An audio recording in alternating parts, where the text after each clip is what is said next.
Hello, everyone. How's everyone doing today? Good. All right. Well, I'm sorry I'm not screening a movie. I think that would be far more interesting, given that we're in a movie theater, but you'll have to deal. What I'm going to try to talk to you through today fairly quickly is kind of how you go from the process of not even really having an idea to a company. I mean, hopefully a company that ends up raising some money and kind of becomes successful. And we're going to do this kind of in the format or in the theme of a video game. I don't know if you guys grew up playing video games. I certainly did. One of them I used to play. One of those games in particular was Age of Empires. And in Age of Empires, you kind of traverse through a bunch of different ages. You go from the Dark Age to the Imperial Age, Castle Age, and then finally the Imperial. And I thought it would be fun to kind of use that as a way to walk through going through the process of starting a company. And startups traditionally kind of go through this S curve, where you start out kind of in this dark age where you don't even really know what you're working on, and then you try to figure out, once you have an idea, whether it's kind of worth doubling down on, whether it's worth building more, and you try to grow it. Then you kind of enter this hyper growth phase. And then finally, kind of things taper on. You become a massive giant company, and kind of no matter what you do, growth kind of tapers, when you're kind of Google or Apple sized. So the focus of this presentation will really be on these first two ages, and we're going to walk through kind of the technologies or the things you need to solve in order to kind of advance and go through them. So the first thing you got to work through is the idea.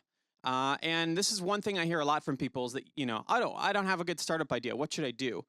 The challenge is you can't really force great startup ideas to happen, like weightlifting a muscle. Instead, what you kind of want to do is you want to orient your mind to think about problems that you have in life. And you can kind of think of everything that's not great that you'd potentially just want to make better. And think of kind of solutions to those problems as opposed to kind of made up sitcom scenarios that you see when people just try to think of startup problems. Now, the challenge with thinking about problems is what you think about is very much based around what you experience around you. And so you'll want to be very careful to optimize your kind of anecdotal environment so that you're kind of thinking about problems that are interesting. Otherwise, you're going to end up thinking of kind of the same problems everyone else is. And it's important to note that the best types of kind of problems or solutions to the problems are the ones that kind of keep on coming back to you over and over and over. That's a very kind of important sign to think about, because startups are so hard. So it only makes sense to really work on something that you can't stop thinking about. Another thing to think about as you kind of focus on the right problems or environment to put yourself in is really making sure you're kind of on the frontier. The space of startup ideas has been so picked over, by kind of everyone else. You want to make sure you're really covering new ground that no one else has covered before, to maximize the odds of kind of finding a great oil well before everyone else does. The other thing to note when thinking of ideas is that everything big really starts small. Another very common mistake I see people make when they're in this dark age phase is they get very affixed on large, grand ideas. But everything that we look at that's big today started out looking fairly humble. It's quite important that you find a market in terms of the problem and the idea that you're thinking about that's a good one. Startups are already hard. Working in a hard market just makes the problem infinitely harder. Don't make life easy for yourself. Find a market where you can capture a lot of the value that you can create, as opposed to ones where the margins are very kind of thin. So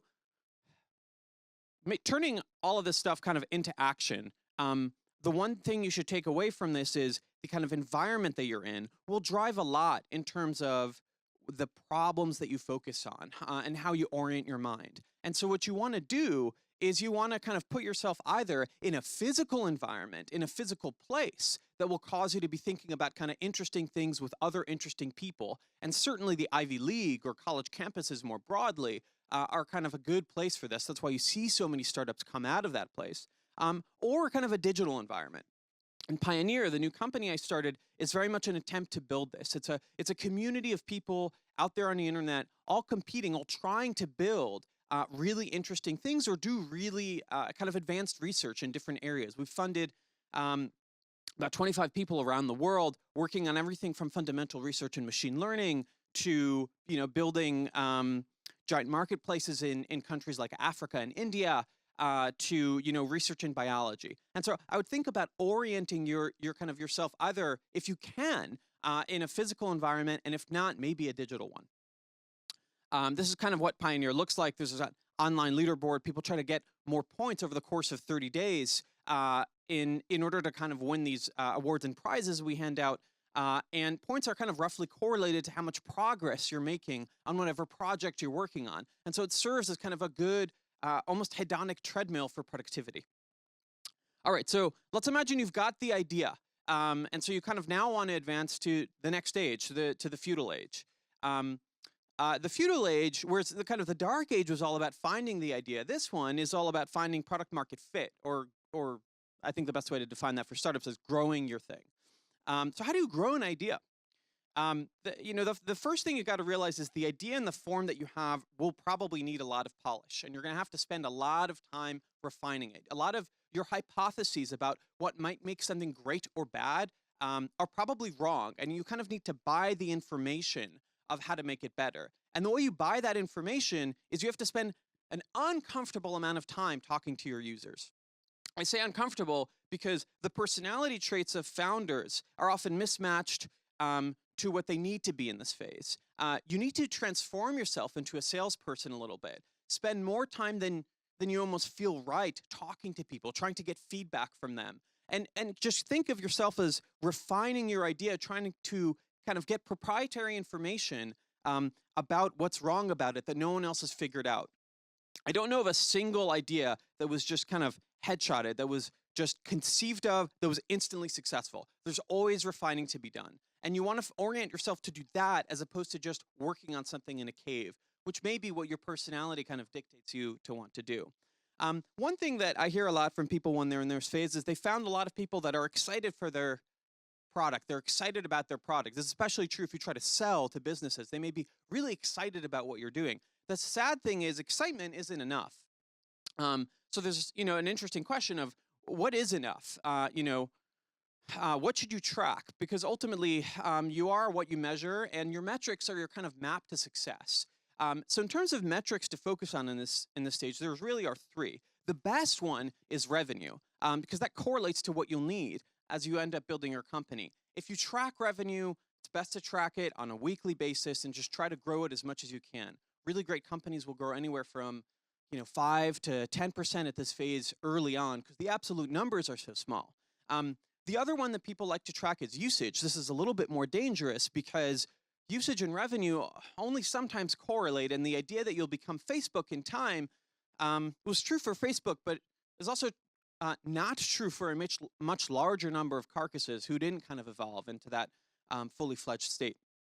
The third metric that I think is interesting and not talked about enough is kind of derivative. Some startups do take a long time to build, and so even both revenue and usage are fairly low for a while, and then they suddenly rocket into success. Stripe, I think, took 1.5 to 2 years to get to launch. Companies like Notion and Airtable took a couple of years to get to launch as well.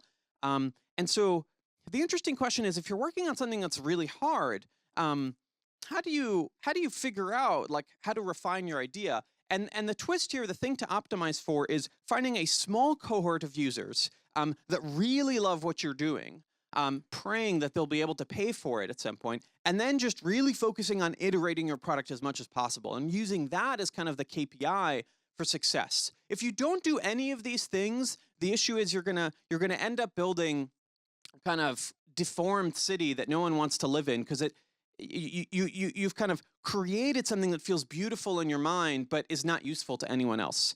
And so it's just going to be a sad way to spend a couple of years of your life, so I'd avoid it. Consistency is key.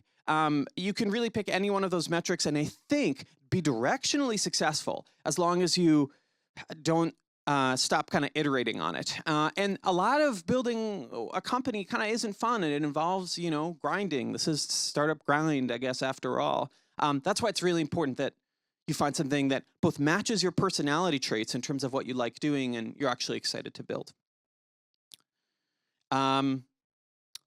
you kind of want to be part of a system or in a system that will propel you to kind of be your best self and keep you consistent, keep you accountable to your goals. You know, there's zip codes that you can move to that will cause you to become obese just because everyone else around you is overweight and eating unhealthily. And same is true for losing weight. And I think that's very true for kind of startups as well. That's one of the reasons why Silicon Valley is such a hub. And so you'll want to think of, again, either physical environments that do that, or if you can't, you know, if you're stuck, I don't know, in a country where you can't come to the US, you can't go to Singapore or some other international hub, try to find digital environments for this. And hopefully Pioneer can serve as one of those to people. So if you want to kind of advance to the next stage, you kind of need, you know, your typical collection of gold, and that really means fundraising. So I'm going to blitz through this. I don't have too much time, but how does one get good at fundraising? What does that mean? Especially at this stage, at kind of the seed stage. So really the key to fundraising is saliency, standing out. You want to be different from everyone else because the best investors are getting dozens and dozens of pitches a day. So how do you stand out? Well, there's really 3 ways to stand out. One is by having a unique brand. And so you'll see people who kind of graduate from Stanford, you know, raise money for a company without really knowing what they're doing. I saw a pitch the other day. Speaking of brand, literally the email subject line that I got was, "We just left Facebook and we don't know what we're doing, but we're raising money." And that works for them. I actually think that they'll end up leading kind of a sad couple of months of their lives while they figure out what to do after they raise money, which is a very large mistake, but it's all because of their brand. And so you'll want to build a brand. Obviously, if you went to the Ivy League, great. If not, there are other places like Pioneer, to a greater extent, places like Y Combinator that will give you a brand. You know, if you work at a company and then leave, you have that brand to elevate yourself above others, and that's quite important. The other is by having impressive metrics. So if you followed some of the instructions in kind of the earlier age, you should be off to success here. And then the third is, at the bare minimum, you could try to write really good cold intros. And writing really great kind of investor emails is something that I think a lot of people get wrong that you could very, very quickly get better at. And the recipe for success is not that hard. You have to basically do 4 things. You have to describe what you do in a way a stranger would understand. Most people fail this goal. They write what they do in a way that makes sense to them. And you'll be so immersed in what you're doing that you won't realize that no one else can understand it. And so show it to your friends who have no clue what you do but like you because they're your friends, hopefully. And try to see if they understand it. And then rinse, wash, repeat. You want to talk about what's different about you. You want to talk about why your broader market is interesting. And then the last point is really important. You want to make sure you cannot compress your email anymore in the sense that it is as short as possible. Write and rewrite and do that 10 times over. Now, if you manage to succeed and kind of slay that boss, this is what you'll get in reply. Very brief. But it's exactly what you want because it lets you kind of advance to the next step, which is sending the deck. Okay, so the deck. How do you make a good investor deck, at least at this stage? There's basically 6 sections or 6 scenes to this play. You have the title slide. You have the slide of what you're building. You have the problem that you're solving. You have what's new or different about you. You have why your market's interesting, and then you have something about who you are. Now, the key thing is most people screw this second stage up. This is where most companies at this point die. It is incredibly unclear to me from most of the decks that I get what the company is actually doing. Do not make investors work hard. Make it really easy for them. And by the way, this is a broader lesson that's true towards other industries and services that you work with. Journalists, don't make them work hard. Make it easy for them. Describe what you're building in ways other people can understand. If you get good at this skill, it'll help you with investors. It'll help you with recruiting. It'll help you market your product. Don't underestimate how important it is to get great at this. And then when you try to ideally push the investor in person, if you can, if they like your deck, that always helps to kind of build camaraderie. Don't oversell. And again, imagine investors are sold all day long. I would not try to come across as a used car salesman. And I think one underrated thing you can do is try to constantly try different variations of your pitch with different people. You kind of A/B test it like a website. Find out what causes people to react. Find out what causes people to kind of gloss over. Even as I'm presenting this, I'm noticing what slides are causing you to pick up your phones. What slides are causing you to go back to your email. You constantly want to be in that mode. if you get rejected, you very much want to focus on iterating. So it is okay, actually, and how I raised my initial seed round way back when, if you get rejected, to send someone an email and say, hey, we actually fixed all the points you gave us in feedback, and it's a week later. Do you want to talk again? That can kind of help you a little bit.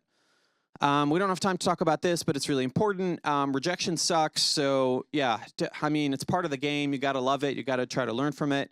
Well, there are many more ages, but we don't have time to cover them. So maybe we'll do another presentation of that at some point. So that's it for now. This is my email if you have it. If not, you can just QR code it, take you to Pioneer. Yes, that got you to pull up your phones. Thank you so much, Daniel. Yeah, of course. Happy to help.